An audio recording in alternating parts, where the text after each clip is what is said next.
les va? ¿Bien? ¿Sí? Bueno. Una vez más, el privilegio de estar aquí para hablar de parte del Señor. Y sobre todo, y como siempre les digo, que sea Él hablando. Vamos a orar, ¿les parece? Padre eterno, gracias te doy por este tiempo, Señor, que tú me das el privilegio de estar aquí, Señor. Hoy te pido, Espíritu Santo, Señor, que seas tú fluyendo a través de mi vida. Es tu momento, Espíritu de Dios. Ministra los corazones, ministra las vidas, Señor. Yo me quito de en medio, Señor, y guárdame de error, precioso Rey, porque esto es por ti y para ti, Señor. Te damos gracias, quedamos en tu presencia para la gloria de tu santo nombre. Amén. Bueno, el equipo técnico iba, yo para comenzar el mensaje les pedí el favor de que colocaran un video, porque de eso se trata el tema de hoy. ¿Es posible, chicos? ¿Sí? ¿No? ¿Están intentando? Bueno, vamos a ver si se escucha. No se escucha. ¿No? Bueno, pues sí. Este es un trocito de la película El Todopoderoso, ¿sí? Resulta de que hay un hombre, este es Morgan Freeman, que hace de Dios. Esta familia son el esposo de la chica, dice que el Señor le dijo que hiciera el arca de Noé en esta época, ¿vale? Entonces este hombre se acerca y le pregunta a ella que si está bien, y ella le dice que sí. Pero claro, luego le dice, no estoy bien. Se siente avergonzada por muchas cosas. Entonces él le dice que él le gustan las historias. Se supone que él es Dios, ¿vale? Entonces ella le cuenta que se siente mal, que este hombre, su esposo, quiere hacer el arca de Noé. Entonces él le dice, esto me parece una oportunidad. Todo el mundo ve a Dios enojado. Sistema menú. Hola. Sistema menú. ¿Sigo? Que todo el mundo ve al momento del arca de Noé, del episodio del diluvio, como un Dios enojado, ¿sí? Pero él explica que lo ve como una oportunidad. Una oportunidad, ¿por qué? Porque todos los animalitos subieron de 2 en 2 al arca de Noé y cada uno se ayudaba entre sí. Entonces ella le decía, pero ¿cómo es esto? Y él le dice, ¿tú qué crees? Si Dios quiere que, si tú le pides a Dios que una familia sea unida, ¿crees que Dios unirá a la familia? ¿O te da la oportunidad de unir a esa familia? Si tú le pides a Dios, voy a poner otra frase, que sane a un enfermo, ¿sí? ¿Dios sanará a ese enfermo? ¿O te dará la oportunidad de que tú vayas y ores por ese enfermo y se sane por tu fe? ¿Sí? Entonces, básicamente era como esto. Les invito a que vean ese pedacito. Bueno, la película está muy interesante, porque hizo como un cambio a la visión que yo tenía también del arca de Noé. Yo, pues mira, muy interesante la manera en cómo él le da la vuelta a la situación, ¿no? Entonces, el nombre de la prédica precisamente se llama Dios de oportunidades. Primero, como siempre lo hago, definamos qué es la palabra oportunidad. Es una circunstancia, momento o coyuntura favorable y propicia para realizar o conseguir mejorar algo. Representa una posibilidad pasajera para alcanzar una meta, aprovechar un momento adecuado. En concepto positivo, está asociado a la acción, el cambio y el éxito. Vemos que como Iglesia de Jesucristo tenemos la gran oportunidad de marcar la diferencia, de cambiar nuestras historias de la mano de Dios y ayudar a través nuestro también cambiar la historia del futuro del mundo.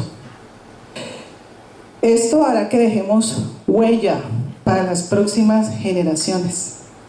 Ahora les pregunto, ¿quiénes son solteros aquí? Hay poquitos, ¿eh? Muy bien. ¿Casados? ¿Con hijos? ¿Qué huella quieres dejar para esas generaciones? ¿Cómo quieres vivir tú hoy para que ese futuro de esas generaciones sea diferente?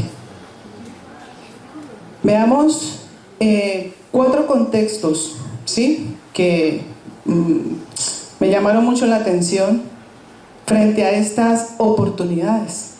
El primer contexto: cuando se te presenta un gigante, ¿cómo se llame? Económico, papeles, regularización,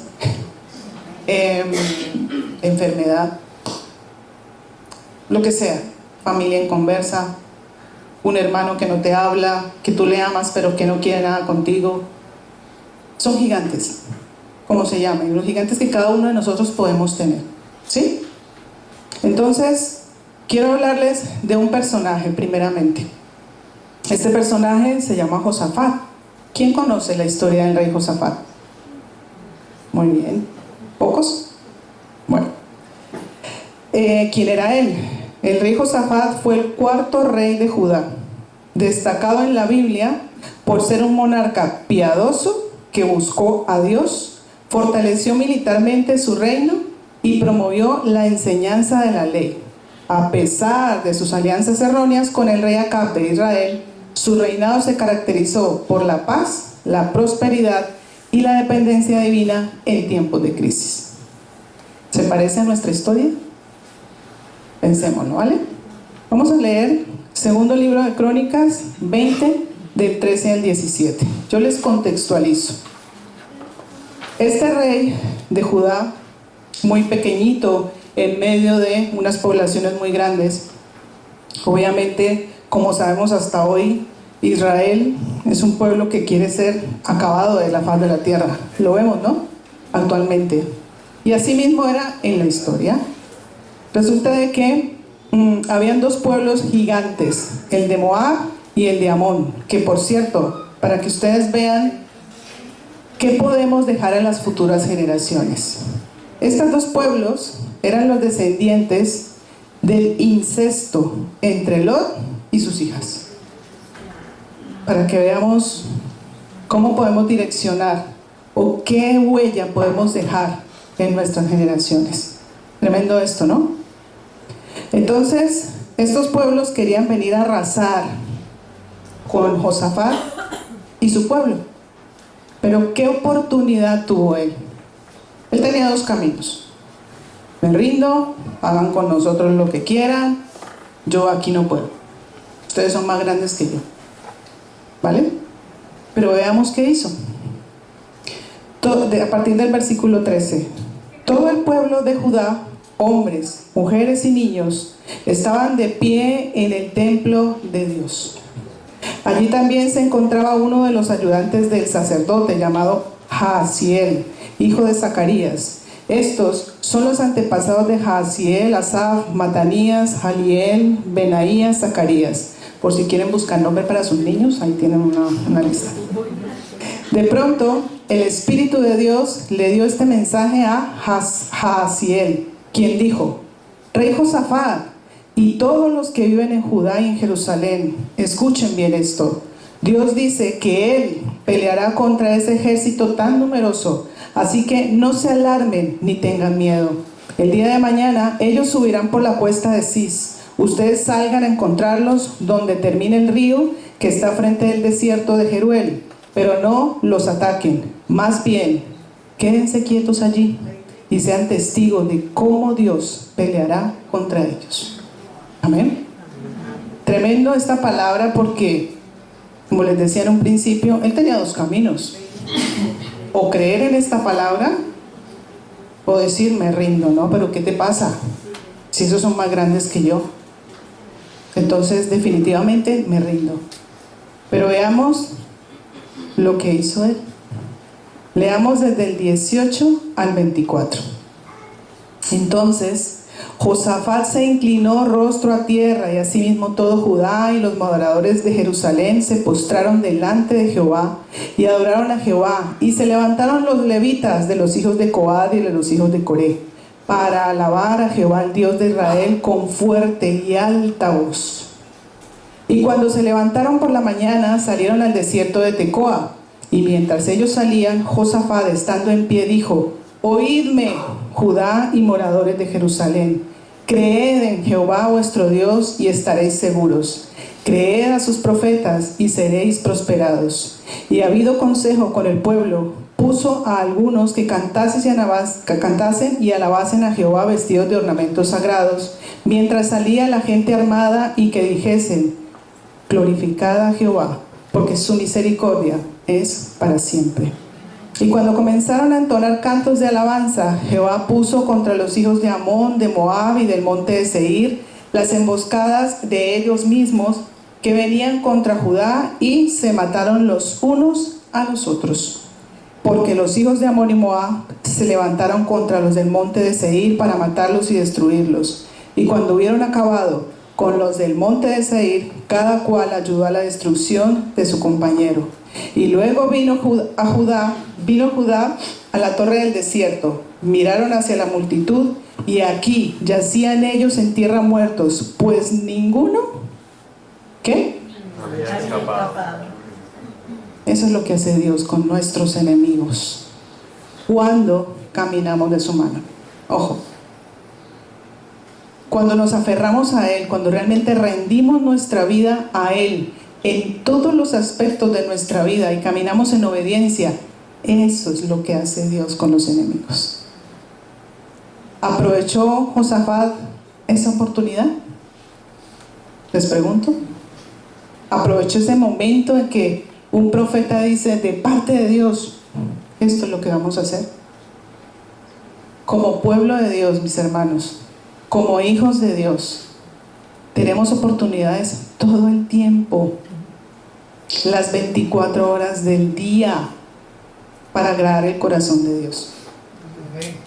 Pero a veces perdemos tiempo en pensar en otras cosas, en llenarnos de mirar así como, es que yo,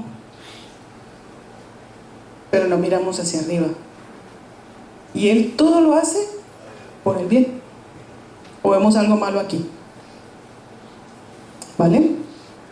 Incluso me acordé de una serie que hacía muchos años en mi época, que era el niño karateca, le decíamos, así se llamaba.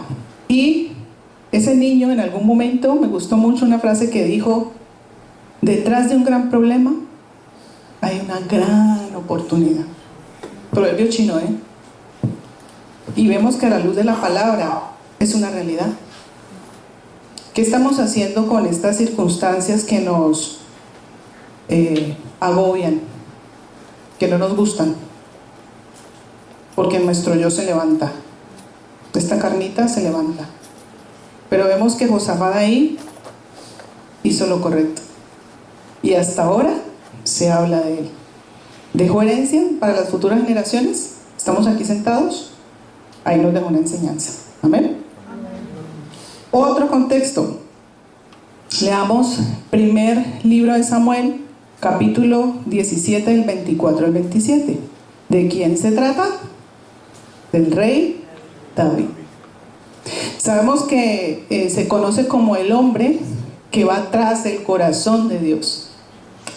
No conforme, sino atrás del corazón de Dios. Porque vemos que si leemos la historia de él, vemos muchas fallas en David. Incluso puedo decirles que en algún momento fue mal padre, tanto que un hijo se levantó contra él. Entonces no era perfecto, era un ser humano como cada uno de nosotros, pero había una diferencia. Él iba tras el corazón de Dios, él sentía celo por el Dios Todopoderoso, y tanto fue así que ya sabemos la historia de David y Goliat. La conocemos, ¿no? Vale, miremos cómo actuó David frente a esa oportunidad. ¿Vale? Desde el versículo 24 al 27 vamos a leer.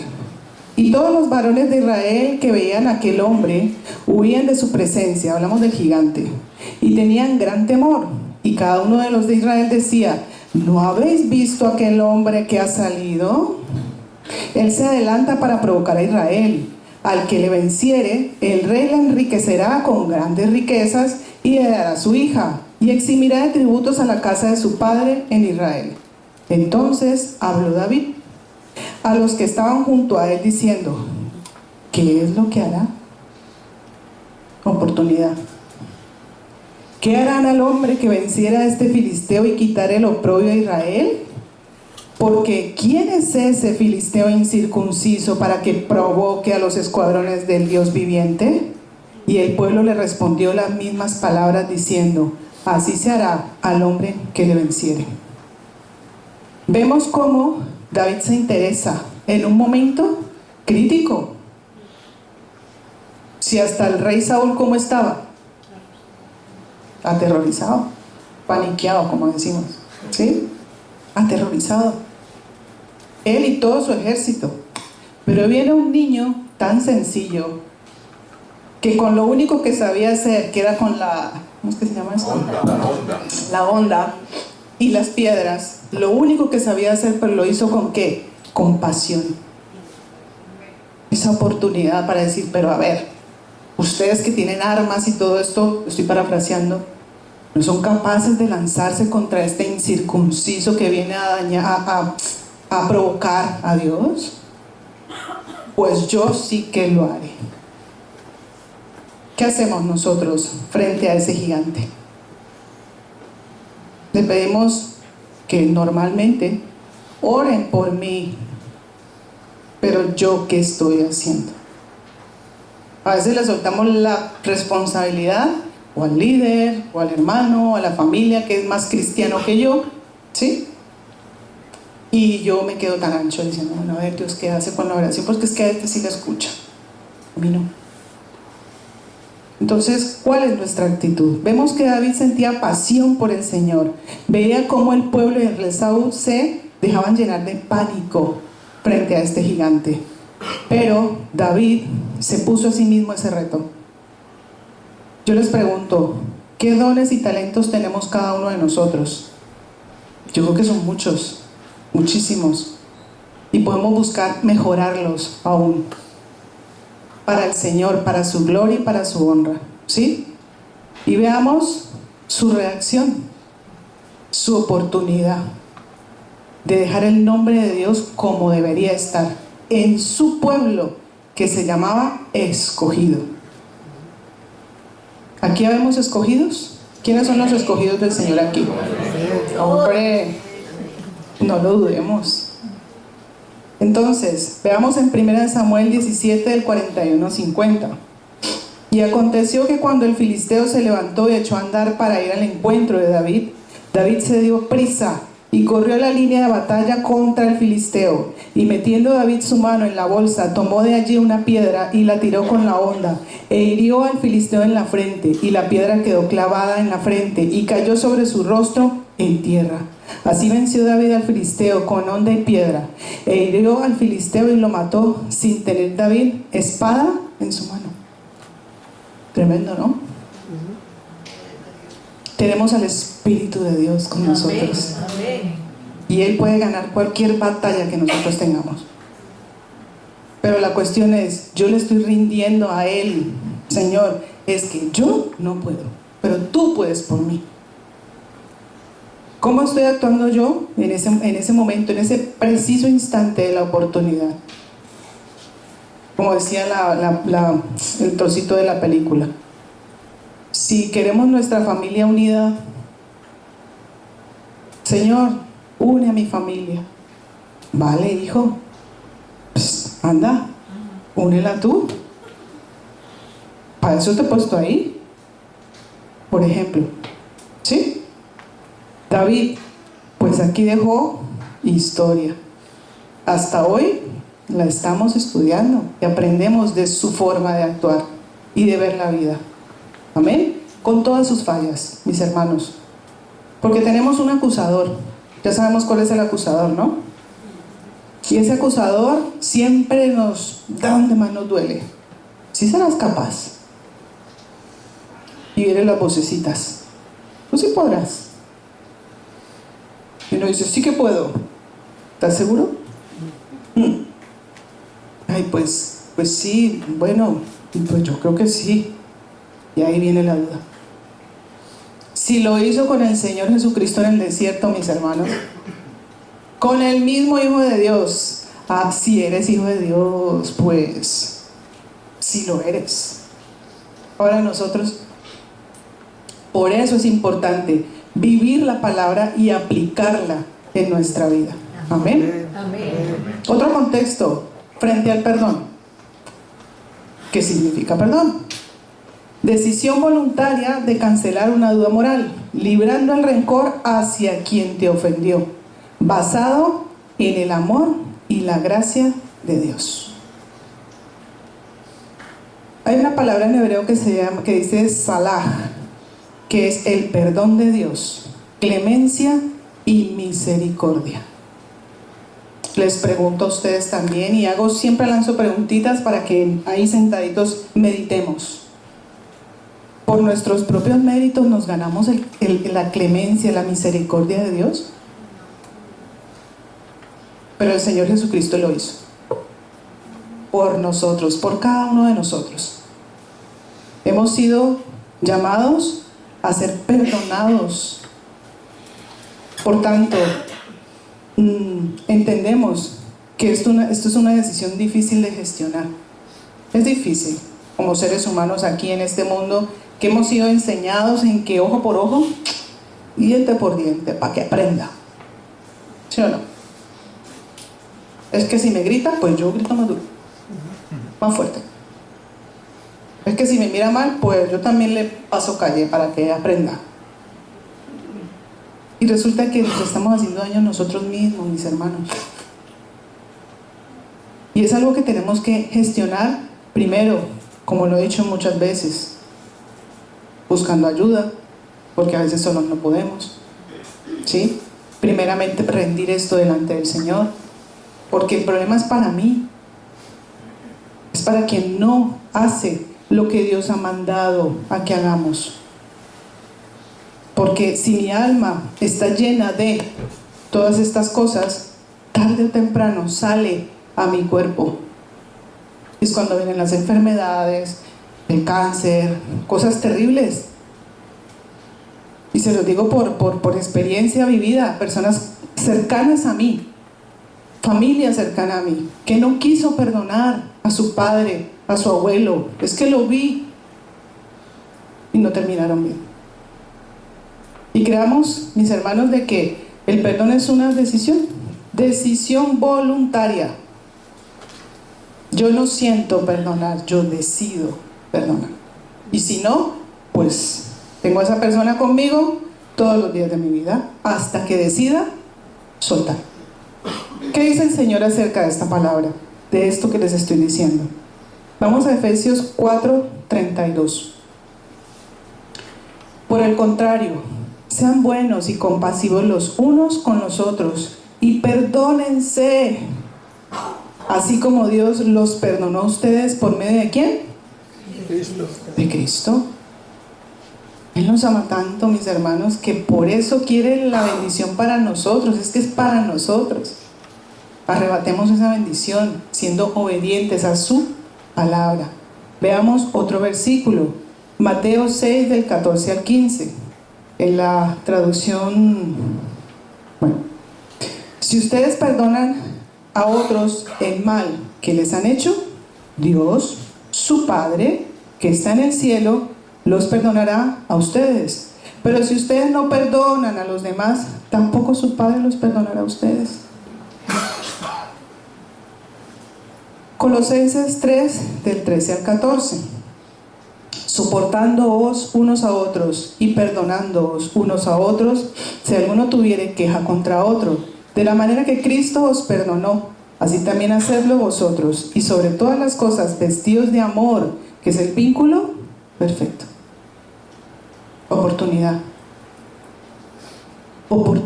mis hermanos, que seamos sensibles a esa oportunidad de decir, este es el momento. Señor, ayúdame porque eres tú quien va a orar, no yo. Voy por obediencia, porque te amo a ti, Señor. No es fácil, no es fácil, no es fácil. No es nada fácil. Pero si yo decido dar el paso, el Señor me respalda. Y entonces ese peso se va de mi vida. Y camino más livianito. ¿Qué dice el Señor? Que su yugo es ligero y ligera su carga. Es fácil y ligera su carga. Amén. Otro versículo en Mateo 18, del 21 al 22. Entonces se le acercó Pedro y le dijo: Señor, ¿cuántas veces perdonaré a mi hermano que pegue contra mí? ¿Hasta 7? Como siempre, nuestro querido Pedro, hablaba un poquito más de la cuenta. ¿Hasta 7, Señor? Es que yo me las sé todas y más. Como soy el favorito tuyo. ¿Y qué le dice el Señor? Jesús le dijo: no, te digo hasta 7. No te digo hasta 7, sino aún hasta 70 veces 7. Entonces, les invito a que meditemos en estas cosas, mis hermanos. Meditemos en ello. Es para nuestro bien. Y si amamos a Dios, entonces, como dice el Señor, obedeced todo lo que yo les digo. Entonces, ¿será que el Señor te da el perdón y lo pone en tu corazón? ¿O te da la oportunidad de darlo y pedirlo? Momentos breves en los cuales podemos hacer un cambio en mi vida y en la vida de la otra persona. Y ahí empezamos a expandir el reino de Dios de uno en uno. Amén. Otro contexto frente a nuestra identidad. Identidad es el conjunto de características, valores, creencias, cualidades y experiencias que hacen que una persona sea quien es. Es lo que te define como individuo y te diferencia de los demás. Cada día el enemigo hace llegar pensamientos en los cuales te hace dudar de quién eres y lo que vales como persona. Justamente el enemigo lo que quiere y le conviene es una persona que no tenga claro quién es. Y si lo sabe, lo hará dudar todo el tiempo. Y es cuando siembra en los corazones frustración, rabia, impotencia y todo lo que impide que fluyamos como hijos de Dios y que pongamos por obra la misión que tenemos. ¿Sí? Leamos qué dice 1 Juan 3:1 para que veamos claramente nuestra identidad en Él. Mirad cuál amor nos ha dado el Padre para que seamos llamados hijos de Dios. Por esto el mundo no nos conoce, porque no le conoció a Él. Una cosa que se lo digo como experiencia personal, que pasa con gente de mi familia conocida, que a veces juzgamos a la persona y decimos: pero es que esta persona debería actuar así, así, así, así. Pero no tenemos claro de que quien no ha nacido de nuevo no verá el reino de Dios. Por lo cual, si no ha nacido de nuevo, no conoce lo que supuestamente yo, que he nacido de nuevo, tengo o veo. Entonces ahí tenemos que actuar ¿de qué manera? Con misericordia. No juzguemos a las personas por lo que hacen, por lo que dicen, por cómo actúan. No lo hagamos. Porque cada quien atrás tiene su historia. Tiene su historia, mis hermanos. Y a veces queremos que las personas sean como yo quiero que sean. No. Cada ser humano tiene que ser como Dios quiere que sea. En esa identidad en Cristo. Mire lo que dice aquí. ¿Qué dice en Juan 1:12? Mas a todos los que le recibieron, a los que creen en su nombre, ¿qué dice? Les dio potestad a ser hechos hijos de Dios. ¿Ustedes creen en Cristo?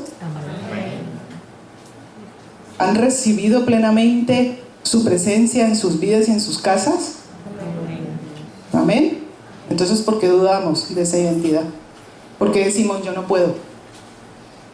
Es que yo no quiero, no puedo, es que es difícil, es que sacamos excusas. Y el enemigo encantado, feliz.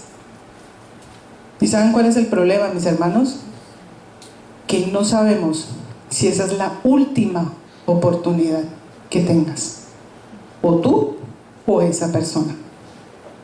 Aquí estamos vivitos y gloria al Señor, llenos de salud, vida, nuestras familias están bien, en donde estén, gloria al Señor. Pero esta vida es un paso. tendremos más oportunidad de poder ser firmes en esa identidad con Cristo y mostrar que soy un hijo de Dios. Y si yo soy hijo de Dios, coheredero con el reino. Y si soy coheredero con el reino, vivo como Cristo vivió. Amén. En Gálatas 3:26 dice: pues todos sois hijos de Dios por la fe en ¿quién? Y en Gálatas 4:7 dice: así que ya no eres esclavo, sino hijo. Y si hijo, también heredero de Dios por medio de Cristo. Minutos. Nuestro tiempo está pasando, mis hermanos. Y a veces pensamos, porque tenemos 20 años, decimos, no, yo puedo estudiar 3 carreras, puedo hacer una cantidad de cosas, y hacemos planes y amén. Hay que hacer planes. Pero lo más importante es vivir el día de hoy, como dice el Señor. Cada día trae su propio afán. ¿Podemos planear? Por supuesto que sí. ¿Soñar? Claro. Pero hoy, ¿qué estoy haciendo para que ese sueño se haga una realidad? ¿Recordamos la visión que tenemos como hijos de Dios? ¿Llenar qué? El cielo. ¿Sí se acuerdan o no? Llenar el cielo. Entonces yo, como hijo de Dios, ¿qué tarea estoy ejecutando para poder llenar el cielo? En Romanos 8, 14 al 15 dice: porque todos los que son guiados por el Espíritu de Dios, estos son hijos de Dios. Pues no habéis recibido el espíritu de esclavitud para estar otra vez en temor, sino que habéis recibido el espíritu de adopción, por el cual clamamos: Papito Dios, Padre eterno, Señor mío y Dios mío. Ayúdame a que lo que no va alineado contigo, Señor, fuera. Es que no lo quiero. Yo se lo he dicho a Él, no una, todos los días de mi vida: Señor, no quiero nada que no venga de ti. Se los digo con todo el corazón. Y un último contexto frente a nuestro llamado. El llamado es un propósito soberano, basado en una gracia no en nuestros méritos, sino para salvación, santidad y servicio. ¿Quiénes de aquí, hablemos sinceramente, han dudado de su llamado?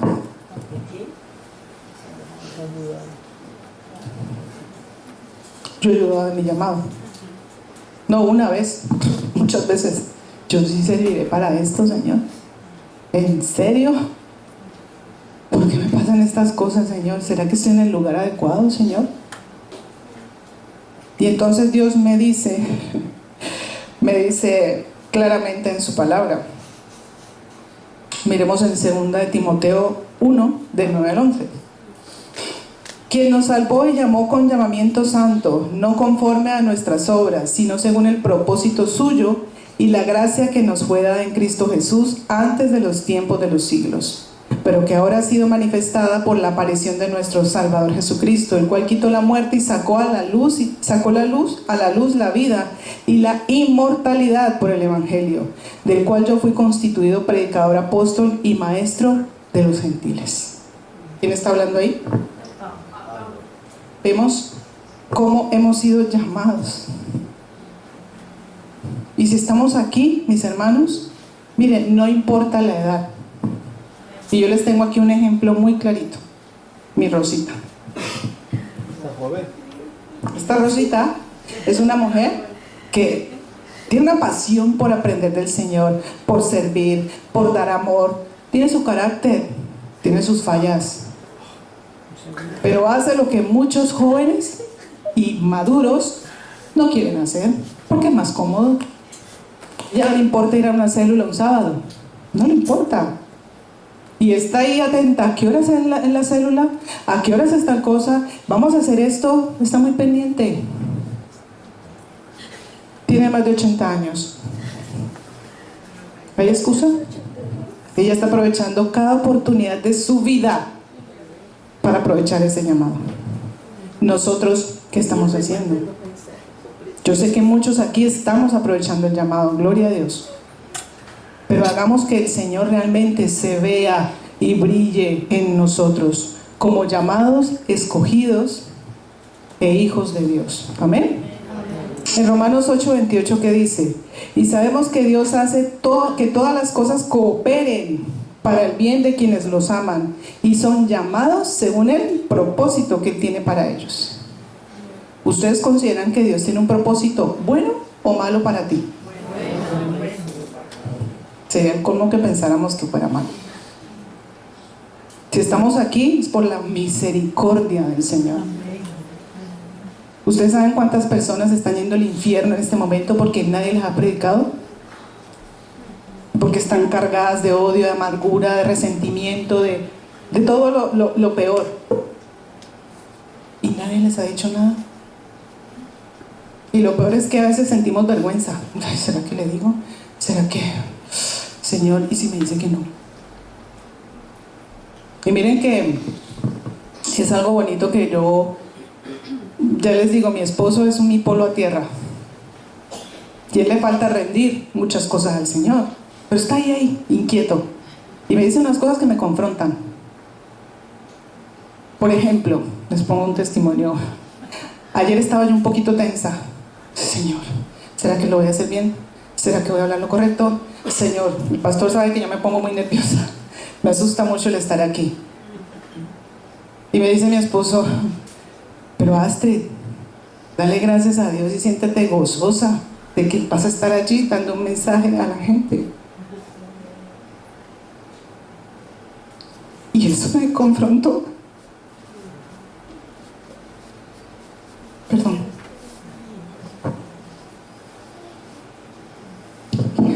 Le dije, tiene razón, perdona. A veces me pongo así, sí, siempre que vas a predicar te pones un poco tensa.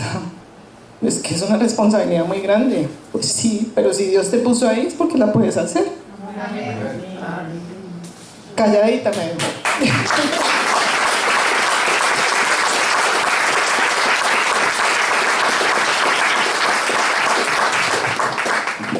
Perdón, Entonces vemos cómo ese llamado, mis hermanos, lo tenemos que aprovechar. Veamos lo que dice a título de promesa, se lo regaló hoy. Isaías 41, de 9 al 10. ¿Qué dice?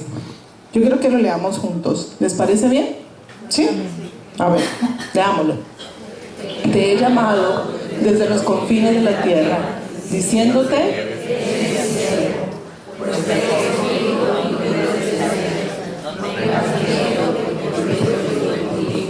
No te desalientes, porque yo soy tu Dios, te daré fuerzas y te ayudaré. Te sostendré con mi mano derecha.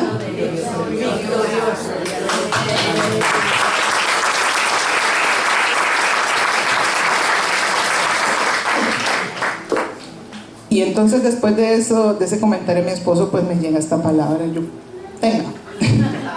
Vale, está bien, clarísimo, Señor. Y esa es una promesa que les doy a ustedes aquí y ahora, porque yo ya la tomé para mí. Así venga lo que venga, seamos criticados, señalados, ¿por qué va a pasar? Nada es suficiente para la gente que no conoce a Cristo. Nada. Y aún los que la conocen. Por más que tú te esfuerces y quieras ganarte la confianza de las personas, de servir, de dar amor, de entregar, nada es suficiente. ¿Saben por qué? Porque la persona tiene los ojos puestos en ti, no en el Señor a través de ti. Pero el Señor es tu fortaleza y siempre te dará la victoria. Amén. Por tanto, vamos a Mateo 28, 19 al 20, que justamente ahí tenemos que llegar. ¿Qué dice la palabra? Por lo tanto, vayan y hagan discípulos de todas las naciones, bautizándolos en el nombre del Padre, del Hijo y del Espíritu Santo. Enseñen a los nuevos discípulos a obedecer todos los mandatos que les he dado, y tengan por seguro esto, que estoy con ustedes siempre, hasta el fin de los tiempos. Amén. Acción. La promesa ya la tienen.